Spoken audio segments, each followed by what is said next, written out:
बिहार झारखंड के बीच सोन नदी के जल बंटवारे को लेकर झारखंड अलग होने के समय से विवाद चल रहा था, लेकिन अब यह समस्या दोनों राज्य अपने अपने जल उपयोग के मुद्दे पर सैद्धांतिक समझौते पर पहुंच गए हैं। इस ऐतिहासिक सहमति के परिणाम स्वरूप दोनों राज्यों के मुख्य सचिवों की तरफ से एक अनुबंध MOU पर हस्ताक्षर किया जाएगा। बिहार सरकार ने इस मामले में केंद्र को आधिकारिक सूचना दे दी है। सोन नदी बिहार के बीच से पश्चिमी पूरब बहने वाली गंगा नदी में जाकर मिल जाती है।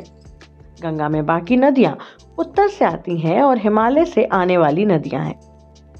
दक्षिण से छोटी छोटी नदियां गंगा में मिलती हैं, परंतु सोन इनमें एक बड़ी नदी है जिसमें पूरे साल पानी आता है। सोन नदी विवाद की संक्षिप्त कहानी यह है कि पहला महत्वपूर्ण वाण सागर समझौता 1973 में हुआ था। सोन नदी के जल के संबंध में उस समय मुख्य विवाद बिहार और उत्तर प्रदेश के बीच था। झारखंड तब बिहार का ही हिस्सा था। यह समझौता चल रहा था, परंतु सन 2000 में बिहार के विभाजन के बाद झारखंड ने सोन नदी के जल पर अपनी हिस्सेदारी की मांग उठाई, जिससे नई नदी जल विवाद की स्थिति उत्पन्न हुई। अब 1973 में हुए वाण सागर समझौते के 53 साल बाद झारखंड भी अलग से हिस्सेदार हो जाएगा। इससे पानी के मिलने की उम्मीद है।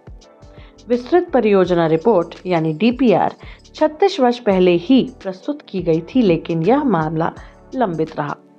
पूर्वी क्षेत्रीय परिषद की बैठक में केंद्रीय गृह मंत्री अमित शाह के हस्तक्षेप के बाद झारखंड ने सकारात्मक दृष्टिकोण ग्रहण किया है। झारखंड को 2.75 MF पानी मिलेगा।